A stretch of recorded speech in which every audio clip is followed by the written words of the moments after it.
My name's Luke Streeter, and I work at the Library of Birmingham and have done for 4 years. Today I'm going to be talking about the 8 C's of communication, methods of communication used at the library, and finally the culture of the library. First of all, for the 8 C's of communication, I understand I'm pushed for time, so realistically I'm only going to be able to talk about 3 of them. We'll start off with clear, and this means giving simple messages that can't be misconstrued in any way. At the library we do this by printing notices and then handing them to every member of staff.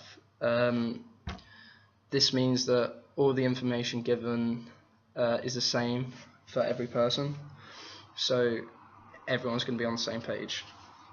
The second one we're talking about is comprehensive, and this means that there should be no clarification needed from the sender to the receiver.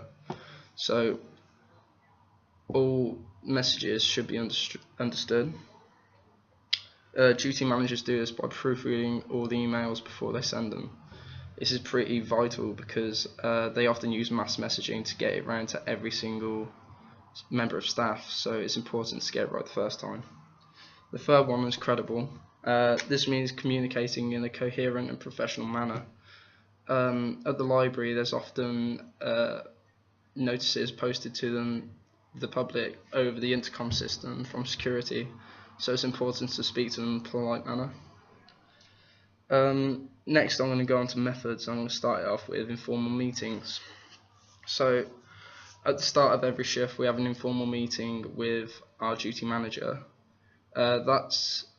This is good because it's a non-pressure environment. It gives staff a safe place to voice their views and opinions. And it reduces the idea that there's a hierarchy, because as it's an informal meeting, people are just standing around. There's no almost intimidating seating arrangement. So that's really good for if you need to talk to them. The disadvantage though is that the meetings are at 10:45 and our shift actually starts at 11, so often people do arrive late, and so obviously they can't attend the meetings and don't get the important information that they need. The second method of communication we use is a tool called Vocera, and I haven't actually seen this in many other places, but we use it, and you press the middle button and then you just state who you want to speak to, and then it connects you to them almost like a phone call, so you can speak to anyone around the library at any time.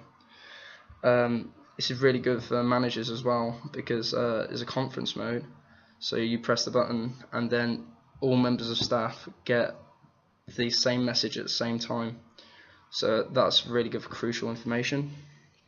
The disadvantage of this though, although it works well in theory, sometimes it's not as practical as it could be, because if there's a lot of background noise, then often it's hard for it to pick up what you're actually saying, and so there's some confusion there.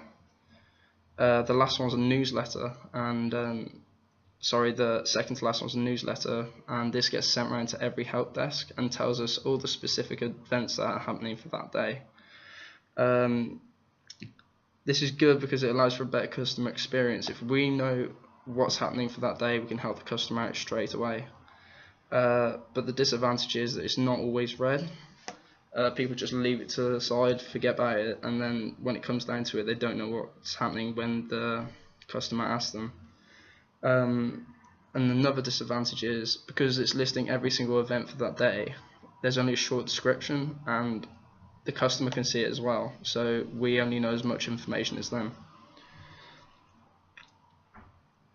The last one we'll talk about is email. It's simple and effective to use, easy to send notices to people, and managers can use this for mass communications by just sending out a mass email to everyone, so it's a really easy way for them to access it. The disadvantage is it's not always read. If you've got 200 emails, there's often too many. You have to filter through the important ones. And recently we've taken on some new staff, and they haven't actually been assigned any emails yet, so can't receive any notices.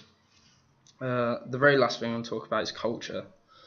At the moment, Birmingham is the most diverse city in the UK, and as a result of that, we have to respect people's views, religions, and races.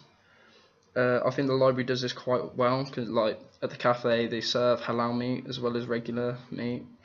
On floor one of the library as well, we have a section for different languages. Almost every language there, like Korean, Vietnamese, Polish, everything's there. All key notices around the library are in Braille as well, so that's accessible for blind people. As well as that, we also have large print books for people who struggle to see. So yeah, overall I believe that the library has good communication, but as with every company, there's always room for improvement. That's it. Thanks for watching.